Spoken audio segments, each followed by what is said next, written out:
अस्सलाम वालेकुम dear student, मैं डॉक्टर आसिम महमूद हूं और मैं आपको वेलकम करता हूं अपने YouTube channel doctor Asim lecture में। बेटा आज हम बात करेंगे एनाटमी ऑफ एब्डोमेन के टॉपिक एनाटमी ऑफ स्टमक की।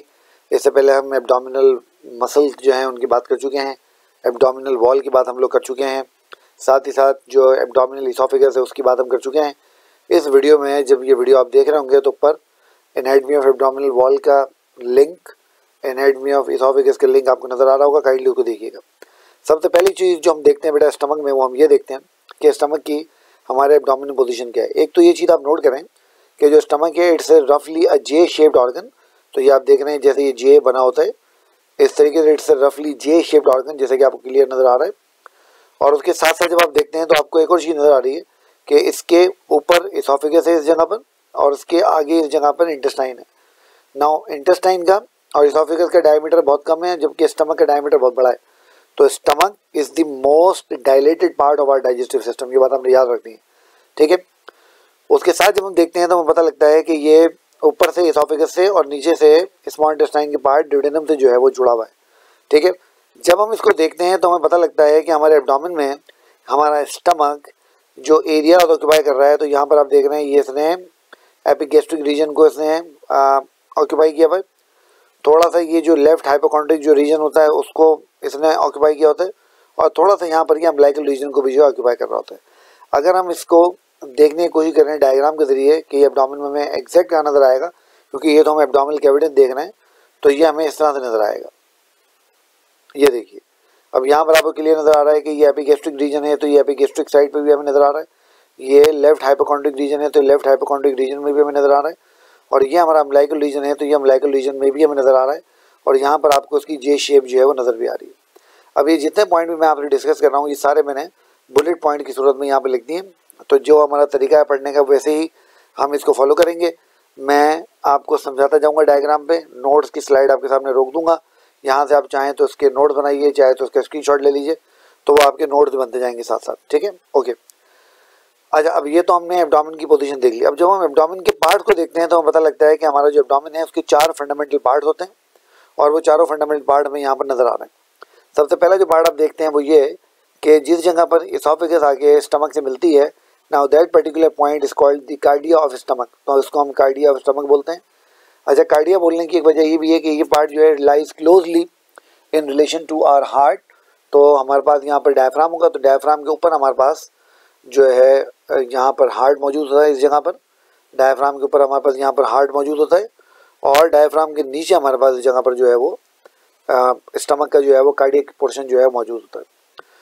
उसके बाद जो दूसरा पार्ट इसका देख रहे हैं आप, यहाँ से इन्होंने कार्डिया से एक इमेजिनरी लाइन जो इन्होंने ड्रॉ की है, तो the portion of stomach lies above the cardia is called the fundus. और फंडस को जब आप देखते हैं तो ये आपको एक्सरे के अंदर जब आप इसको देखेंगे तो ये आपको इस तरह से नज़र आती है कि इसके अंदर जो है वो गैस फिल्ड एक रीजन आपको जो है वो नज़र आ रहा होता है। उसके बाद जो सबसे बड़ा और सबसे इंपॉर्टेंट पार्ट है स्टमक का, जो कि इसके मेन फंक्शन को परफॉर्म करता है, गैस्ट्रिक जूस बनाता है, इस तरीके से फूड को जो है वो स्टोर करता है, और बाकी जो मैकेनिकल डाइजेशन होती है फूड की वो करता है। वो सारे के सारे काम वो इस पार्ट में होते हैं, which is known as the body of the stomach.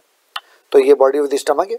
और उसके बाद आप देख रहे हैं ये body of stomach Aahista Aahista जो है वो कंस्ट्रिक्ट करती जा रही है। जब ये कंस्ट्रिक्ट करती जा रही है तो आगे चल के ये एक पोर्शन बना ले रही है स्टमक का, which is called the pyloric part of the stomach. और आप देख रहे हैं फिर यहाँ पर हमारे पास पाइलोरिक कैनाल है, then we have pyloric sphincter, और आप देख रहे हो पाइलोरिक स्फिंक्टर के आगे हमारे पास ड्यूडेनम है। तो अब स्टमक का काम आपको मालूम है, स्टमक क्या करता है, स्टमक फूड को अपने अंदर स्टोर करके रखता है, उसको मैकेनिकली डाइजेस्ट करता है, HCl से उसको मिला के जो है उसके अंदर जो हार्मफुल बैक्टीरिया होते हैं, बाकी चीज़ें होती हैं, उनको किल करता है। पेप्सिन यहाँ पर अपना काम करता है, इंट्रिंसिक फैक्टर यहाँ पे अपना काम करता है। उसके बाद ये फूड काइम में कन्वर्ट हो जाता है, और थोड़ा थोड़ा काइम आहिस्ता आहिस्ता हमारी जो इंटेस्टाइन में जाता रहता है, जहाँ पर उसकी प्रॉपर जो है डाइजेशन जो है वो होती जाती है। अच्छा, फॉर मैकेनिकल डाइजेशन पर्पज आप यहाँ क्लियर देख रहे हो कि ये जो हमारा स्टमक है इसमें 3 स्मूथ मसल्स के आपको लेयर नज़र आ रहे हैं। इसमें आपको इसके ऑब्लिक, लॉन्गिट्यूडनल और सर्कुलर तीनों लेयर जो है हमें इसकी जो है वो नज़र आ रही होती हैं। तो आप देख रहे हैं सबसे बाहर जो लेयर है वो लॉन्गिट्यूडनल है, सबसे अंदर जो लेयर है वो ऑब्लिक है, और दरमियान वाली जो लेयर है वो सर्कुलर लेयर है। फिर स्टमक का सफ़ेद एरिया बढ़ाने के लिए स्टमक की जो म्यूकस मेम्ब्रेन है वो हाईली फोल्डेड होती है, जैसे यहाँ पर आपको नज़र आ रही है। और ये जो फोल्ड हैं which are known as gastric fold और रग्स, ये स्टमक का सफ़ेद एरिया जो है वो बढ़ा देते हैं, ठीक है बेटा, ओके। तो यहाँ तक आपने वीडियो देख ली है। अगर वीडियो आपको समझ आ रही है और वीडियो आपको पसंद आ रही है तो बेटा वीडियो को लाइक करो, चैनल को सब्सक्राइब करो, अपने दोस्तों को भी इस बारे में बताओ।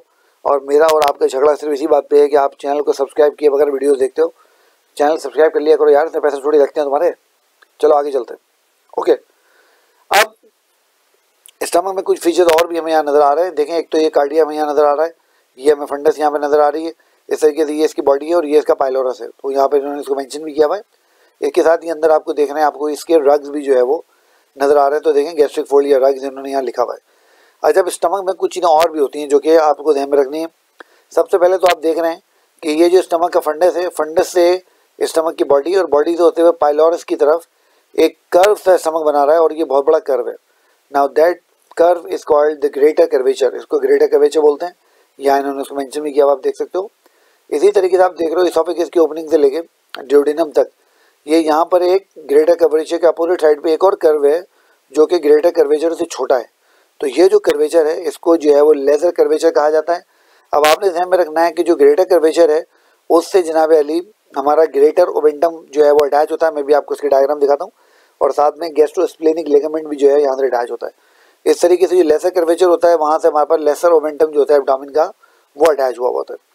इसके साथ आप देख रहे हो जिस जगह पर आपका कार्डिया है स्टमक का, वहाँ पर इसोफेगस और फंडस के दरमियान में ये एक नॉच बन रही है विच is called the cardiac notch. तो ये कार्डियक नॉच भी आपको यहाँ नज़र आ रही है।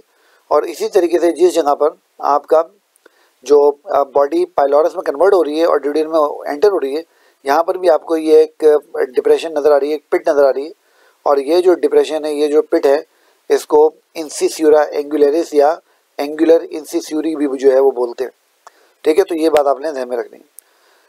अच्छा, अब ये जितनी चीज़ें मैंने आपको बताई, ये देखें सारी यहाँ पर आपको नज़र आ रही हैं। ये आपको लेसर कर्वेचर भी नज़र आ रहा है, ये आपको ग्रेटर कर्वेचर भी नज़र आ रहा है, फिर ये कार्डिया ऑफ स्टमक आपको नज़र आ रहा है, फंडस नज़र आ रहा है, बॉडी नज़र आ रही है, फिर ये पाइलोरस में आपको पाइलोरिक एंट्रम और पाइलोरिक केनाल दोनों नज़र आ रहे हैं। और ये सारी चीज़ यहाँ पर आपको ये कैनप वालों की डायग्राम है जिसमें इन्होंने पूरा इसको जो है वो मैप आउट किया हुआ है। फिर आप देख रहे हो उस डायग्राम में वो जो हम बात कर रहे थे कि ये ग्रेटर कर्वेचर आपको नज़र आ रहा है स्टमक का, और आप देख रहे हैं इस ग्रेटर कर्वेचर से ये ग्रेटर ओमेंटम जो है वो अटैच हुआ हुआ और साथ में ये गैस्ट्रोस्प्लेनिक लिगामेंट भी अटैच हुआ है। और ये जो लेसर कर्वेचर है, इससे आप देख रहे हैं कि लेसर ओमेंटम जो है वो यहाँ पर जो है वो अटैच हुआ है। और ये दोनों चीज़ें आपको यहाँ पर बिल्कुल वाज़ेह जो है वो नज़र आ रही। ठीक है बेटे, तो ये चीज़ें आप यहाँ पर क्लियर कट जो है वो देख सकते हो।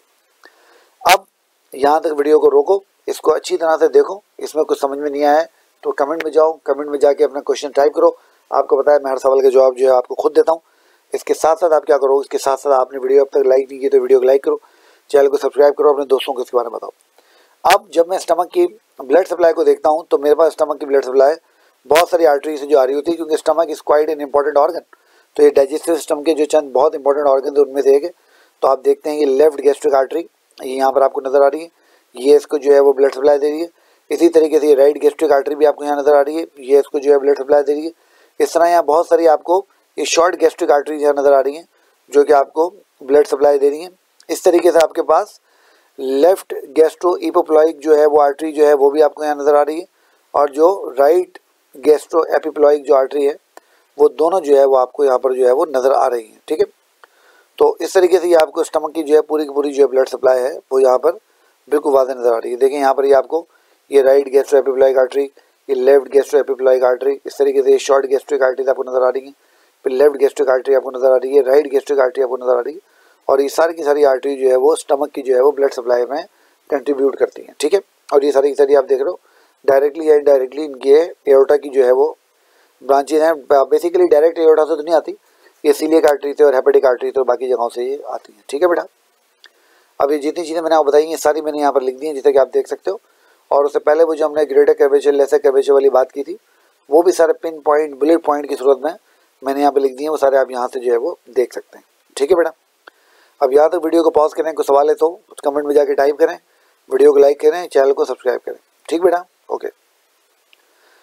अब जब हम आगे चलते हैं और आगे चल के हम देखते हैं स्टमक की वीनस ड्रेनेज, तो हमें जो स्टमक की वीनस ड्रेनेज नज़र आती है वो जनाब अली हमें उन्हीं वेन्स में नज़र आती है जिस नाम की हमारी आर्टरीज। आपको पता नहीं, ये आमतौर पर रूल यही होता है, तो जिस नाम की आपके पास आर्टरीज होती हैं उसी नाम की आपके पास जो है वो वेन्स होती है। तो अगर हम देखें तो देखें veins of stomach drain into, अब ये आप इसको स्क्रीनशॉट लेके अपने नोट वगैरह बना लीजिएगा।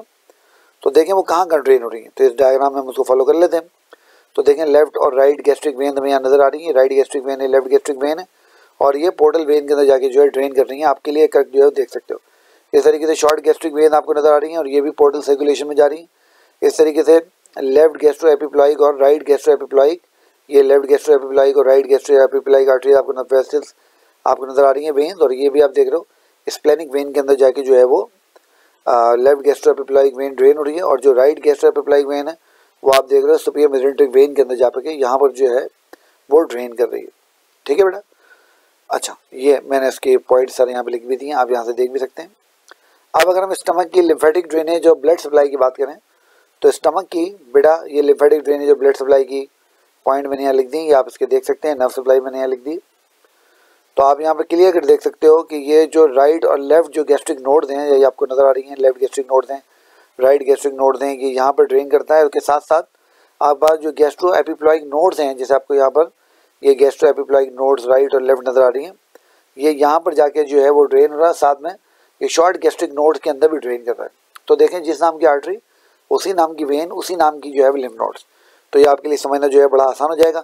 और फिर वो बाद में वहाँ से कुछ जो है जनाब अली आपकी सिलियक नोड में चली जाती हैं, कुछ आपकी स्प्लेनिक नोड में चली जाती हैं, और इस तरीके से पूरा लिम्फेटिक ड्रेनेज जो है वो हो जाता है। यही चीज़ आपको यहाँ पर भी नज़र आ रही है। आप देख रहे हैं आपको शॉर्ट गैस्ट्रिक नोड नज़र आ रही हैं, left gastro epiploic, right gastro epiploic, left gastric, right gastric, ये सारी आपको यहाँ पर जो है वो लिम्फेटिक जो है वो नज़र आ रही हैं। इस तरीके से जब हम इसकी सिम्पैथेटिक नर्व सप्लाई की बात करेंगे तो जो इसकी सिम्पैथेटिक नर्व सप्लाई बेटा वो जनाब अली आपकी आती है सिम्पैथेटिक और सीलियक प्लेक्सिस से। ये सीलियक प्लेक्सिस आपको नज़र आ रहे हैं। और इसी तरीके से जो पैरासिम्पैथेटिक नर्व सप्लाई होती है उसकी बेटा वो पैरासिम्पैथेटिक फाइबर से और राइट और लेफ्ट गैस्ट्रिक नर्व के थ्रू आती है। तो यहाँ पर आप देख रहे हैं ये आपके पास पूरी इसकी जो है वो ब्लड नर्व सप्लाई है। तो बेटा this is all about anatomy of stomach. मैं उम्मीद करता हूँ ये पूरा लेक्चर आपको समझ में भी आ गया होगा। मैंने बिल्कुल इसको सिंपल करके ईजी करके बनाने की कोशिश की है ताकि मैं इसमें कोई ऐसी चीज़ ना रख दूँ जो आपको बाद में ट्रबल करे। आप आसानी से नोट बना लो, आसानी से समझ जाओ। अगर वीडियो आपको पसंद आई है तो वीडियो को लाइक करें, चैनल को सब्सक्राइब करें, अपने दोस्तों को इसके बारे में बताएं। अपना बहुत सारा ख्याल रखें। मुझे इजाज़त दीजिए। अल्लाह हाफिज़।